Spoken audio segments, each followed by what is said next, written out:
I'll make a motion to bring the meeting to order. Per Brian's email yesterday, I'll make a motion to nominate Eric as chair in Brian's stead. I'll second that. Okay. All those in support, say aye. Aye. Aye. Any opposed? No. Okay. So I'm happy to take over. I'm happy to facilitate this. I think we got two documents to review. So why don't I start with sort of the welcome to the Administration and Finance Committee of the Boston Region Metropolitan Planning Organization. I can read the notice of non-discrimination. You're invited to participate in our transportation planning process, regardless of your race, color, national origin, including limited English proficiency, religion, creed, gender, ancestry, ethnicity, disability, age, sex, sexual orientation, gender identity or expression, veteran status, or background. The guidelines for today's meeting: all participants will join the meeting with muted microphones. Please rename yourself to include your first name, last name, and affiliation. Participants may mute and unmute themselves. Always remain muted unless actively speaking. To participate in the discussion, please select the raise hand function. Find this by clicking either on the participants button at the bottom of the screen, and a window will pop up with a raised hand button at the bottom, or the reactions button in the toolbar. The chair will then call on participants. If you're on the phone, you can use the *9 to raise your hand. If you have any technical difficulties, please contact Erin McGuire via the chat box or at EMAGUIRE@ctps.org, or you can call her at 857-702-3681. Accessibility statement. This meeting is accessible to people with disabilities. Zoom products are compliant with exceptions with the following standards: Web Content Accessibility Guidelines 2.1 Level AA standards and revised Section 508 standards. Again, if you are requiring any additional accommodations in order to participate fully in this meeting, please contact Erin McGuire, MPO staff, at EMAGUIRE@ctps.org or 857-702-3681. Introductions. Let's start with Derek Cravat. Yes, good morning, everybody. Derek Cravat here from MassDOT's Office of Transportation Planning. Great. And Leonard Diggins. All right, Leonard here. I got a late start. I have a mouthful of food, but I'm happy to be here. Nice. Amira. Good morning, Amira Patterson, representing the MBTA Advisory Board, and Brian Kane. Great. And Dennis. Dennis Giambetti, representing Metro West Region, and Mayor Siskey. Great. And I'm Eric Barassa with the Metropolitan Area Planning Council. I think that's all the committee members. I forget, do we do introductions for everybody, or just the committee members? Okay. I know. The second agenda item is public comment. Is there anyone that wants to make public comment? Please raise your hand. I'm not seeing any. Let's go on to discussing the operations plan. Is the first one the executive director? Oh, do we need to approve minutes? Approval of the meeting minutes? That's an action item. Okay. Let's, can I get a motion to approve the summary of the February 16th, 2023 A&F? So moved. So moved. Great. I have Dennis motion. Amira? I'll second that motion. Okay. Then we will do a quick roll call. Let's go to Derek, Yes. Leonard, Yes. Amira, Yes. Dennis. Yes. Great. And Eric, I say yes to, so that passed. Now we will move to the discussion of the executive director evaluation and compensation document. Do we want to bring that up? I have it up. I can put it on the screen in a second. Let me put it on the screen. So I assume everyone has read it. There's two parts to it. The first part deals with the sort of how you go about sort of developing the compensation for the executive director. And then the second part is about the evaluation. So why don't we start with the first part here? I don't like, have folks read this? Has anyone not read it? I don't feel like we need to necessarily go line line by line here, but I'd be interested in folks, what their thoughts are in general. This process seems to make a lot of sense to me in terms of process for kind of benchmarking and developing what these ranges are, and kind of giving clarity and kind of how that process is and how that fits in with the existing CTPS kind of higher salary adjustment process. To date, nothing like this, right, Tegan, has ever been put down on paper. There is no sort of identification of, of how you establish the salary or how you do updates to it, right? No, I'm not aware of it at all. And in fact, just even having a compensation plan for the agency as a whole was new as of the last few years. So I don't think anything's been in place prior. Okay.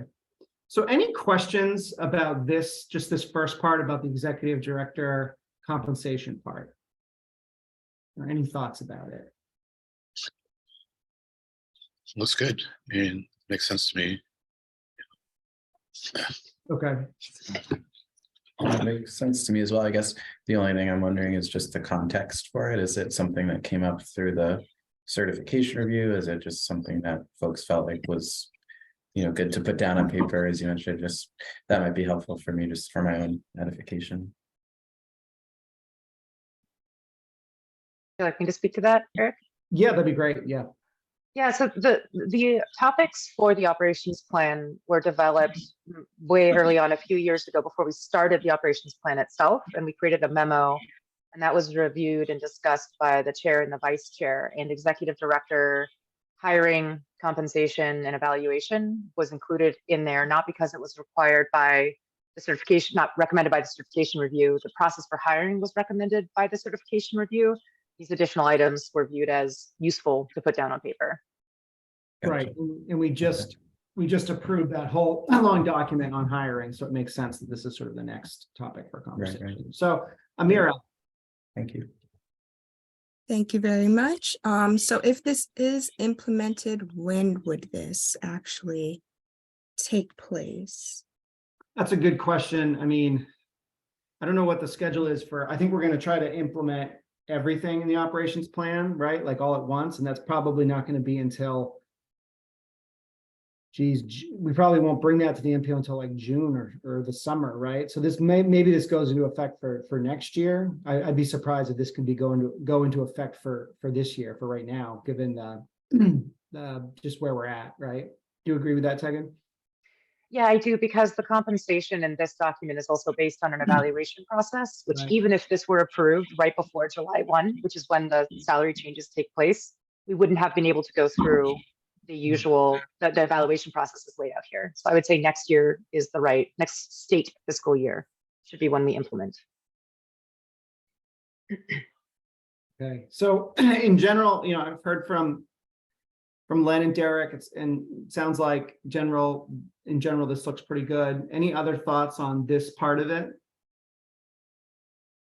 I guess just to be clear about the timing then, so the plan would go into effect fiscal year 25, but then probably wouldn't see the first changes to salaries, whatever, until fiscal year 26, right? Because if, as Tegan said, you need to go through the evaluations in fiscal year 25, then you would complete those until presumably the end of that year. And so I guess, unless you were to retroactively make things, salary adjustments effective, they wouldn't go into effect until fiscal year 26. Yeah, go Mr. ahead. Chair, do you mind? Yep. So this would go into effect for state fiscal year 24, which would begin July 1 of this calendar year. But what we have been doing is there have been executive director evaluations and salary adjustments. Those have been taking place. The process just isn't documented. Right. So I would assume that we would go through the usual process that we have been doing for the last few years over the next month or two, and that there would be some kind of adjustment this year. But as of July 1 of state fiscal year 24, we would begin following this process.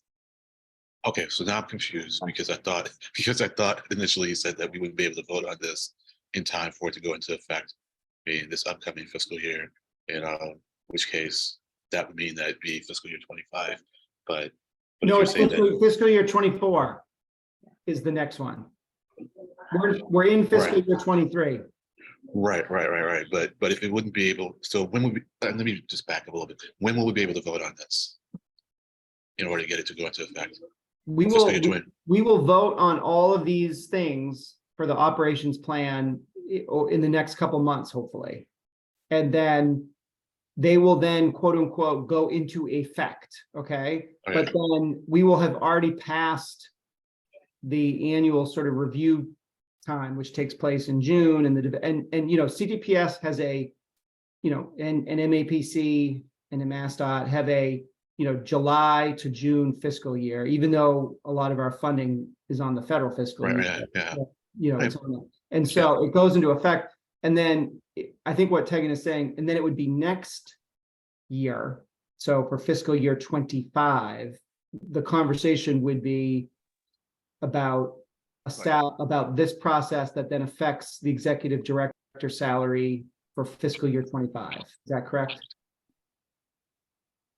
So the evaluation, if I understand it correctly, the evaluation is retrospective, right? So it's usually done in the springtime or the end of the fiscal year. So end of July of 24, there'll be May or June of 24, there'll be an evaluation of FY 24 performance. Correct. Then the salary adjustments, compensation, so forth will be then taken effect July 1 of 2024 for fiscal year 25. Correct. It's Okay. always confusing when you. Right, Yes, yeah. that's Yeah. absolutely correct, Dennis. Okay.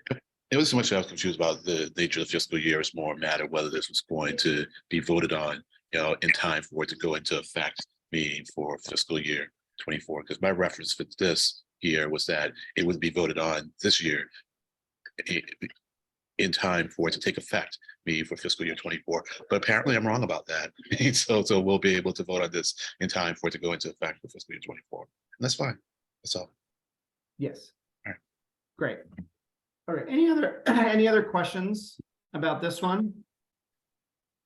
All right, not seeing any. Let's go down to the evaluation process.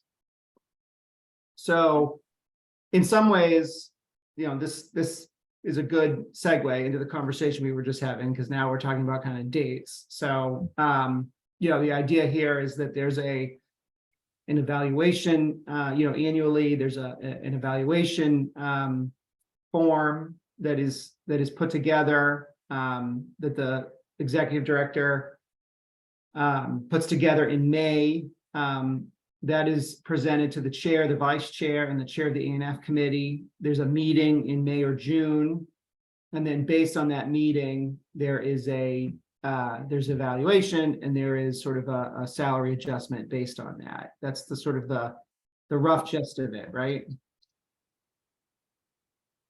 So what questions do people have about this part of the document?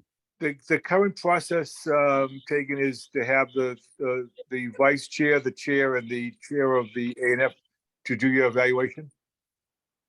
The process as it's been occurring for the last few years since I began has been the chair and the vice chair, which has been the representatives have been David Muller and Mark Drayson, just to identify the individuals, because when we say that, there could be different designees. So this adds the chair of the A&F committee into that group. Okay, and correct me, what was the rationale for that? I don't want to put words in Brian's mouth, but I think that the general rationale is that the A&F committee, being responsible for the administration and finance, you know, of the MPO, has a relevant role in kind of understanding and perhaps participating in conversations around the, you know, the fiscal health of the agency, part of which are salaries. So I believe that was, you know, the justification in Brian's kind of thinking on that. I don't want to put words in his mouth. I wish you were here to explain that. Leonard? Yeah, I would figure that would be the rationale too. I mean, and that would be the only subcommittee that and I would recommend adding to it. This is not going to be a case where I'm going to advocate for the advisory council being a part of the process. So if someone said that we should, then I'd say okay, fine. But I don't really think that we need to be. So that's fine. And then also, if people felt strongly about ENFP, the chair ENF not being a part of it, I can understand that too, and just go back to having two. But I'm fine with this as it is. My question. Does someone want to say something? No, go ahead, Lonnie. Okay, all right. So my question actually revolves around the quarterly updates. That seems a little much. I would be inclined to just do it in halfway through the year. And I guess I would ask the executive director Tegan, what's the frequency of updates that you do with staff? Not that we have to do the same, but do you do updates quarterly or twice a year? So when you say updates to staff, do you mean on the finances of the agency, or which? No. What do you So think? apparently, you in this you are supposed to update us on your progress towards your goals, that are part of the evaluation on a quarterly basis. Okay, so right now our updates to staff, right now I would define the goals that we would update staff on would be the activities and objectives set out in our strategic plan. And we report back to the staff on that progress in kind of an ad hoc way throughout the year. I think what this is a little bit different than what I might be reporting back to staff so far, which is that it's explicitly referencing goals that are established through the evaluation process. That as the executive director, I would come to the board and give updates in some level of frequency. I think quarterly was perhaps established because the A&F committee is now meeting quarterly to discuss the finances of the agency. And so it's sort of lined up with that quarterly pattern. But I'm very open. This hasn't been done yet. And so I'm open to your input on a frequency that makes sense. Right. My sense was this is evaluations of you. And so my question was really when it comes to evaluation of members of the staff with respect to yes. How frequently do you do those evaluations? Right. So we have established a new evaluation cycle where we do a performance assessment, which is more quantitative and more directly linked to salary adjustments in April. We're doing that now. And then we create employee development plans, which establish the goals for the year in July. So there are two main check-ins or two main steps in the process, but they're not evenly distributed throughout the year.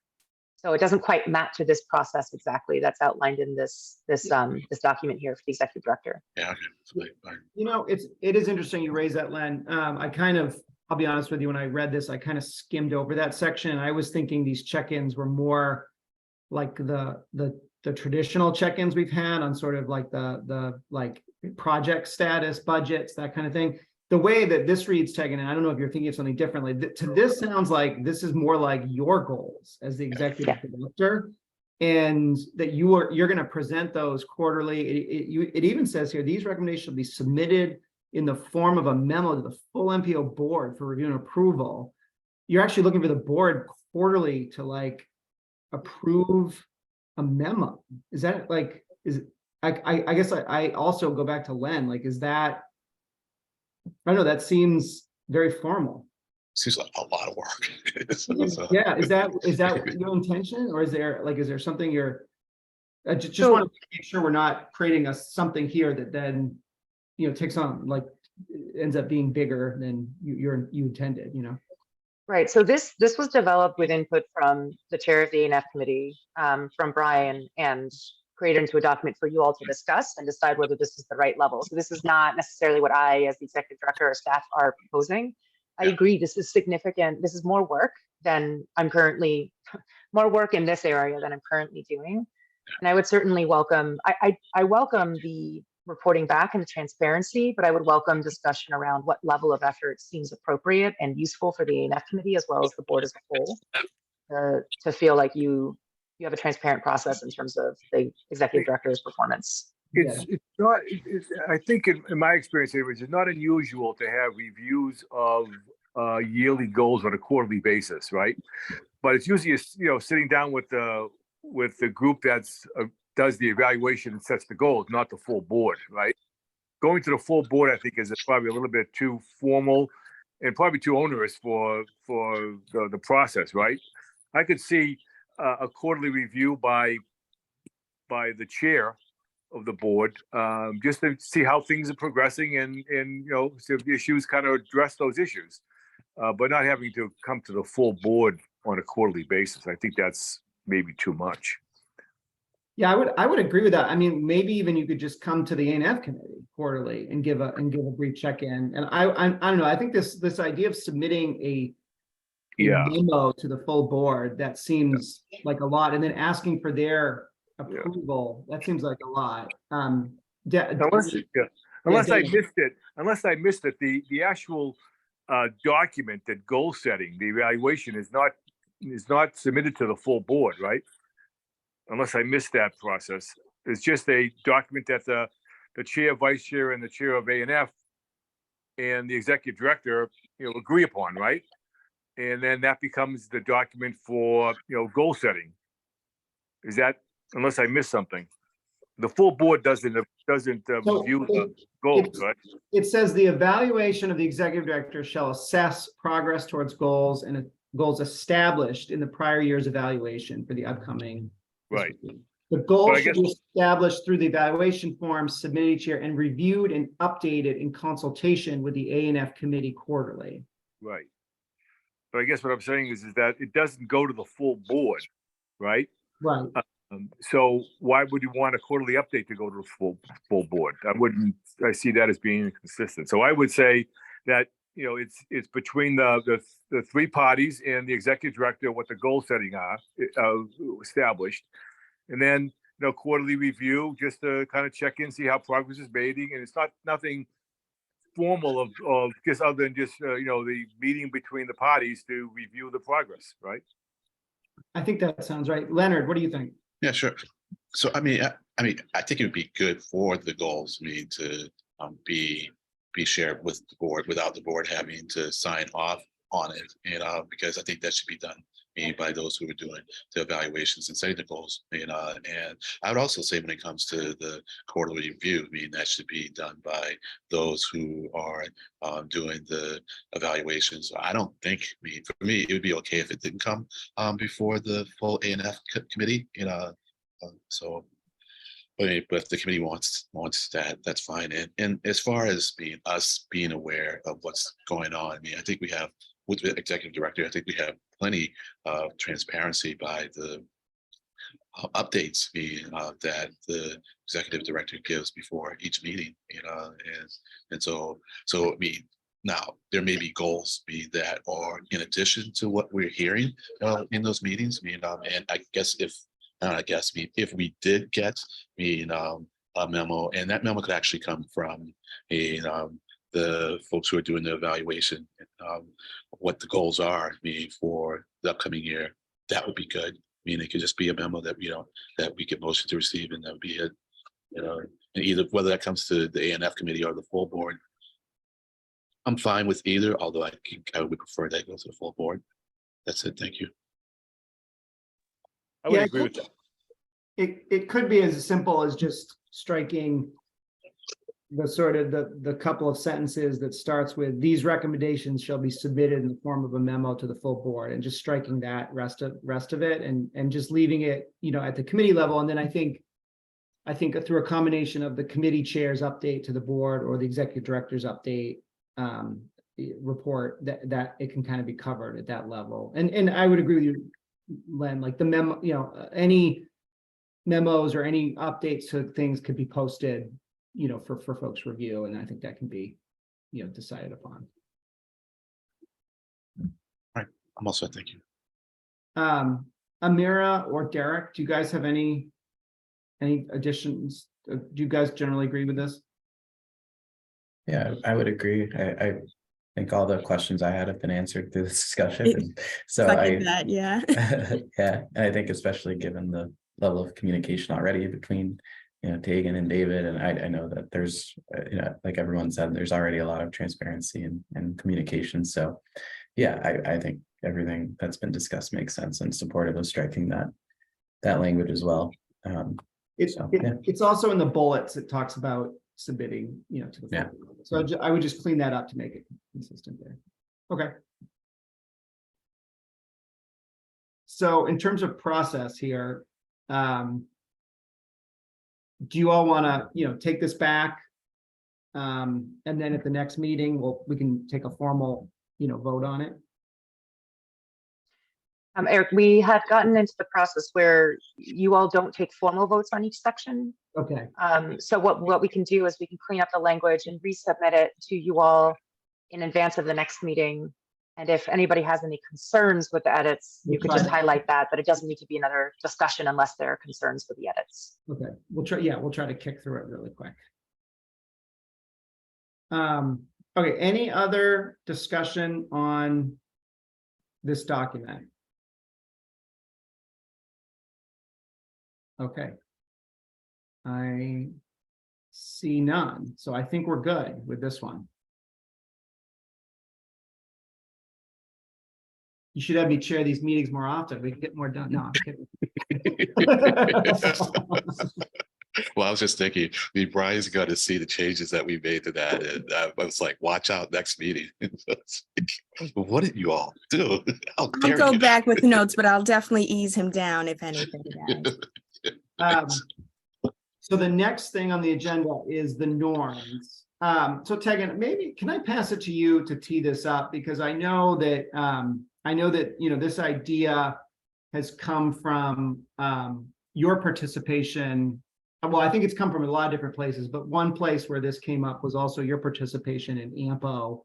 And that that many of the other MPOs and AMPO themselves have sort of an identification of kind of norms that is helpful. Right. Yeah, absolutely, Eric. So just to remind folks, it was actually a while back. I don't remember how long ago, but certainly months ago, we previously discussed the idea of including what we were calling then a code of conduct as a sort of complement to the operations plan, a separate complement document to the operations plan. And at the time, your feedback was that, it felt a little heavy-handed, it felt a bit restrictive, it may not be needed, and that maybe some of this could be built into the operations plan.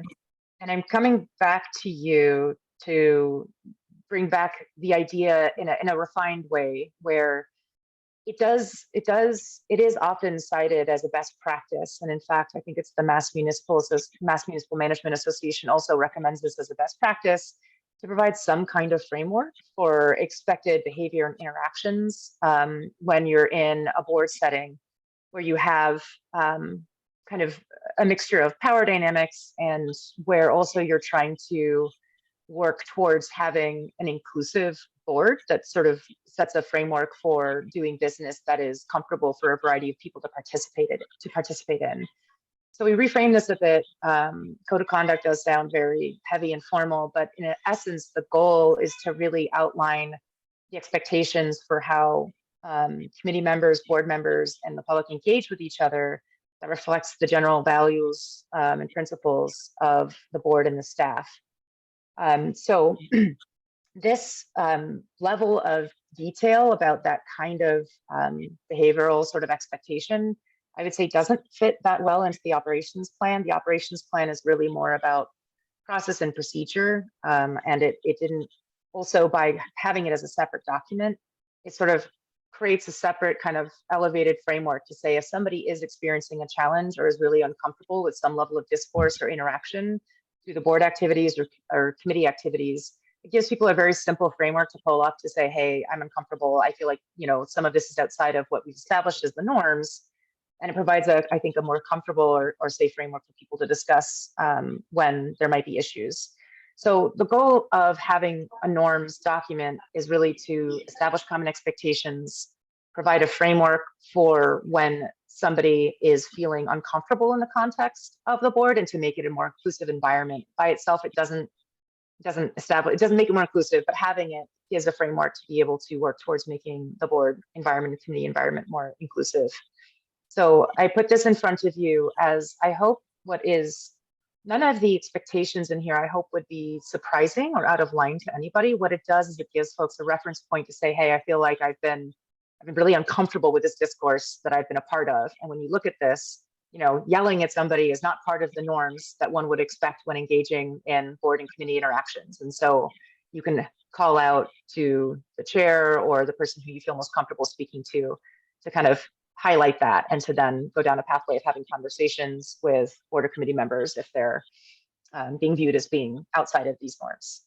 So I hope that's sort of a general framework. Again, this is a common practice with NPOs. It's a common practice on boards. I know that folks said that there wasn't a lot of exposure or experience to that in the Massachusetts context, but that does not mean that it isn't a common practice across the nation. So I ask you all, can strongly recommend that you all do consider this, and consider this as applying to board members, committee members, staff, for how you engage with each other, as well as with members of the public.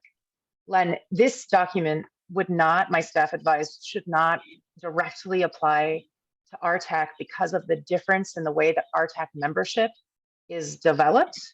And so the recommendation from my staff is to look at the contents of this and think about how to create a framework that makes sense for RTAC when redoing or updating the bylaws for RTAC.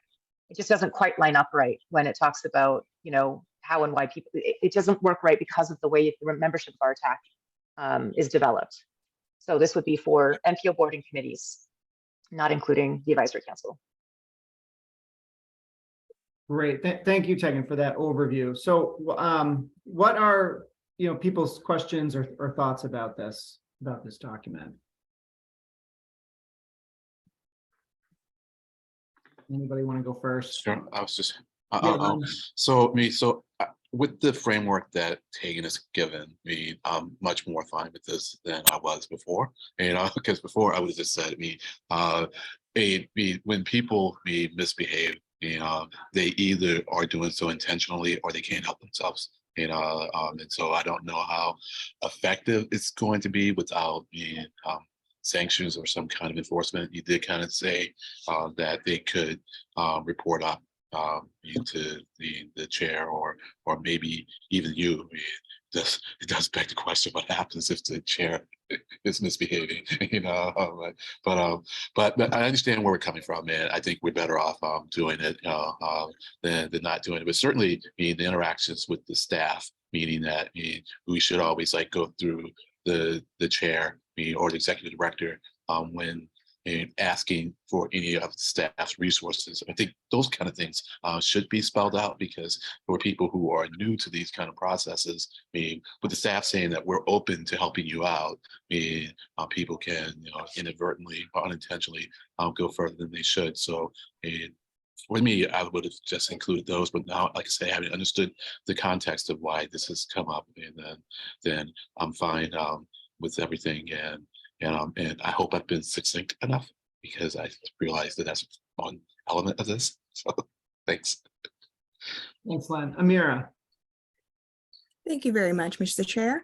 My question is, who created, or how are these benchmarks created, and how are we keeping up with their review to know that we are actually meeting these goals? Tegan. Yeah, so the original framework that we established when we talked months ago was based on what I thought was a good comprehensive structure developed by AMPO, the Association of Metropolitan Planning Organizations, that they apply to their board. And then we also referenced the Mass Municipal Management Associations. They have a template for this sort of thing that they also develop for, cities and towns, councils, those sorts of things. So a lot of it was pulled from those examples, but catered to a less, I guess, just a more sort of inclusive kind of language. So the benchmark is still quite, it's open to interpretation. And that's part of the problem, is that it's hard to draw very, very strict lines between what is acceptable and what's not acceptable. And so what this does is give a baseline for conversation when somebody is feeling like one of these bullet points has been violated in some way that's made them uncomfortable enough or unhappy enough to want to elevate that to talk to somebody about how to resolve that. So it's not meant to be overly restrictive in terms of what the outcomes are of those conversations, but more provide a framework for saying, I really feel that I am not able to participate in this board in an effective and way because I don't feel respected. I'm not feeling listened to. You can have those conversations, but it's very, very difficult because of the different personal experiences and ways of communicating to create a super strict sort of like framework or benchmark for how each of these things are being either met or not met. Thank you for that. Derek. Thank you. Yeah, I would agree. I think it's valuable to have this documented and give folks something to point to in the event that something does come up. I guess my only question is just on process. Like I saw at the bottom, there's a signature slot. Is that is the intent for each member of the MPO to sign this individually? So that is the intent. And the reason for that is not because anything about this document is legally binding, but it's an acknowledgement, right? I've read this, I understand that these are the expectations of the board. Yep. And so it is a way to make sure that board members are aware of it and committee members are aware of it and acknowledge it. So that if it ever comes up again, they've at least seen this and acknowledged it and understand the framework. Gotcha. I was Makes going to sense. ask about that too. And what if somebody says, I'm not going to sign this? It's just, we're asking people to sign it, but it's not, if somebody says, I'm not going to sign this, it is what it is, right? So somebody could only be removed from the board by the board taking that action. It's not that by signing this, they cannot be a part of the board, right? Yeah. So if a person doesn't sign it, behaves perfectly, perfectly wonderfully, and it's not an issue, that's fine. But whether or not a person signs this, if somebody is acting in direct violation of some of these, like if they're yelling and swearing at other board members, for example, this still provides a framework where the chair could have a conversation or vice chair could have a conversation with them saying, these are not the norms of this organization unless you can meet these sort of expectations around not yelling and using expletives during board meetings, then we're going to ask, you to not be at the board anymore, right? Even if they don't sign it. Is there anything in the MOU that talks about removing board members or sanctioning board members? It's a great question, and I don't know off the top of my head. I don't recall. But that could be a really good point to bring up, either in the operations plan or as part of the MOU update, if you all want to have that conversation. I'm going to look at Annette.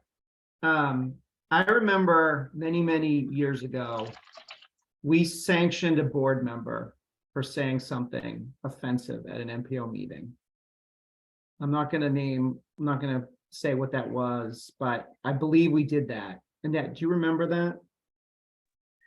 I think I was in the transit group at that time, and so wasn't as involved with the board. So Okay. I wasn't involved in that directly.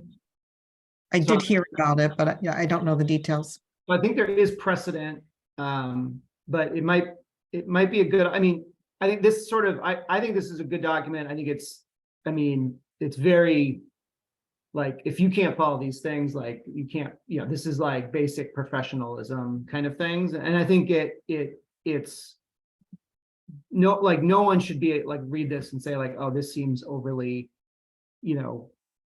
restrictive and restricting my speech or something like that. I think this is very, this is very like basic codes of professionalism here.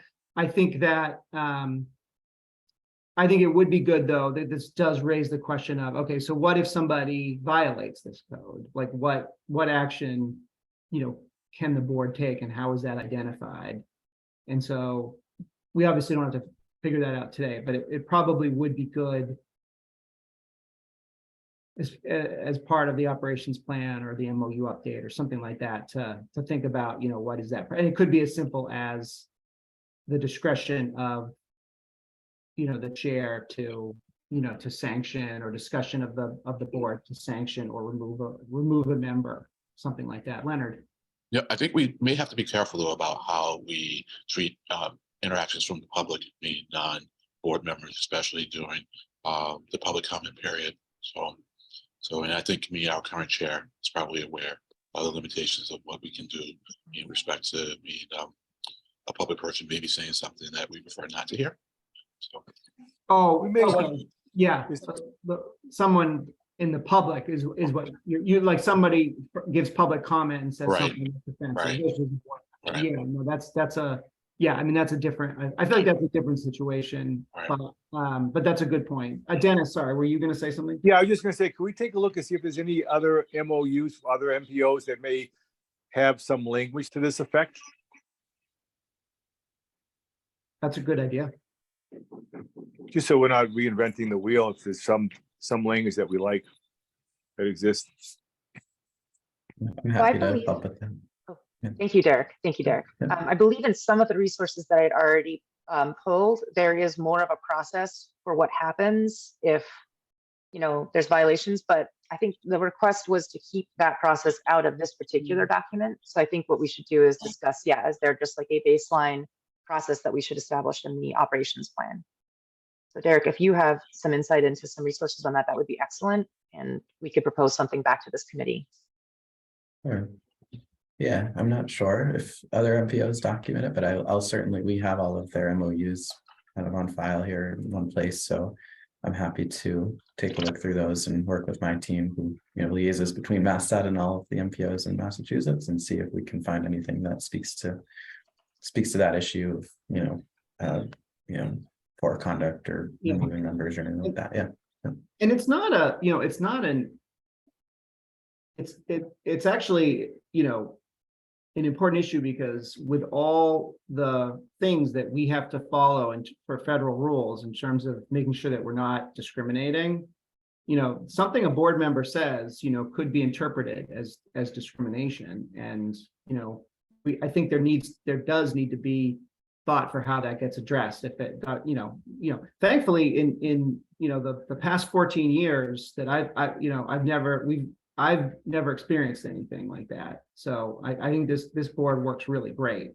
But I think this norms document raises the question of, what is that process or procedure? And it's when you're doing an operations plan, it's good to identify those things.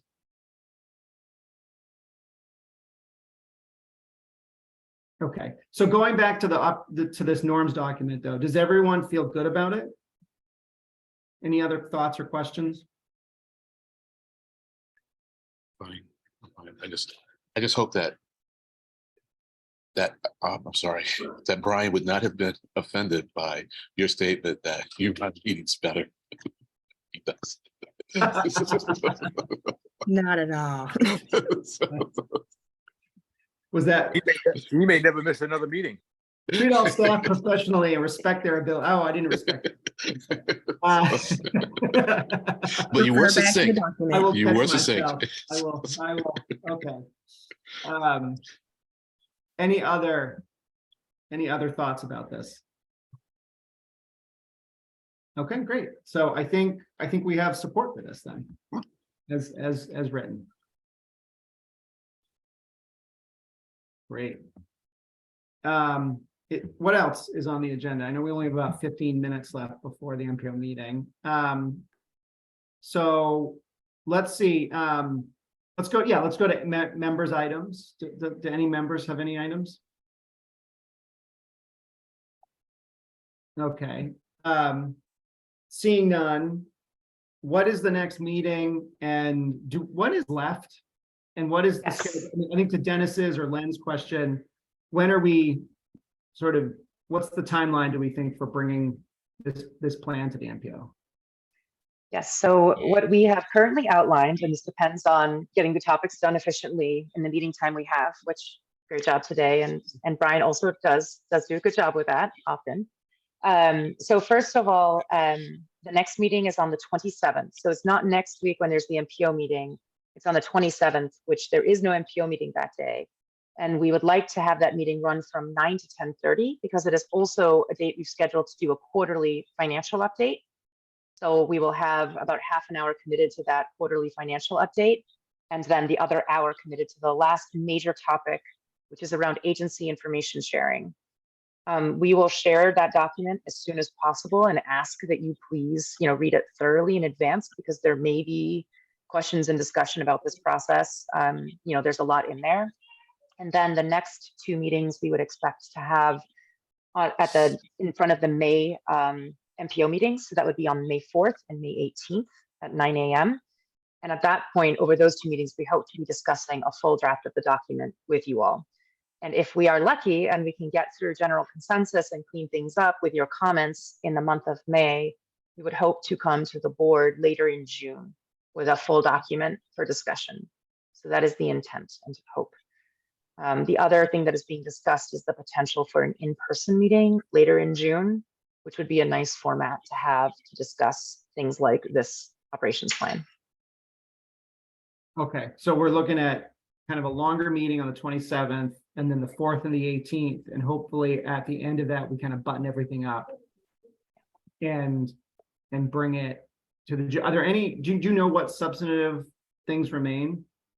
So essentially, the last topic, agency information sharing, is substantive. And then Is- beyond okay. that, it's more details and a couple of things we need to confirm. They're more minor. I would say we can resolve many of them in advance and ask specific questions. And unless you all have a major, concern or diversion from what was established in the past, it's more about details. But I would want to give you multiple times to discuss it because there's now a lot in there. It's all together. And also, you all have asked for there being a complementary timeline that lays out a lot of these processes. And so that's also going to be somewhat complex. It's not, as simple as the initial timeline we looked at. And then I would ask if it is difficult to wrap it up by the 18th, I would ask the chair and you all to consider having another meeting in May to see if, at the end of May, to see if we can move towards still getting this document to the board in June. Okay, that sounds good. Any final questions or comments? Well, a question regarding the meeting time on the 27th. I mean, if it's the only meeting that day, would people be amenable to 10 o'clock instead of 9? Or would staff really prefer 9? If anyone objects to changing it, then I'm fine with sticking with 9. But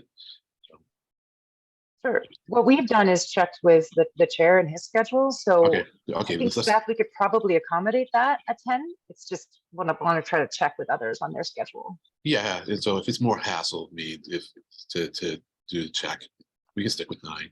And the only reason I bring it up is that we're going to be in the middle of town meeting, and those run until 11 o'clock, and sometimes it's a little hard to wake up next morning. So that's all. It's very personal, but it is kind of government stuff. So that's all. Thanks. Valid point. So would you like? I'm fine with pushing it. So whatever, if that can accommodate Len, that works. That's fine for me. I don't know what others feel. If you want to check with the chair too. Do you want me to take it with Brian? No, I can check with the chair, but just waiting to hear if anybody else had a preference one way or the other. But I can definitely check with the chair. I mean, I can tell you, well, no, there's on the 27th, there's no MBTA meeting. There's no board. meeting. There is one other staff person who is very important to attend for the next topic. So I'd also want to double check his schedule, but I think his schedule should probably accommodate that. Yes, it does look like it does. So yeah. I can just double check with the chair, and if he's amenable, then we can set that time. Sure. And if anyone objects later on, then we'll stick with 9 o'clock because that is a pattern, and I can make it. Thank you.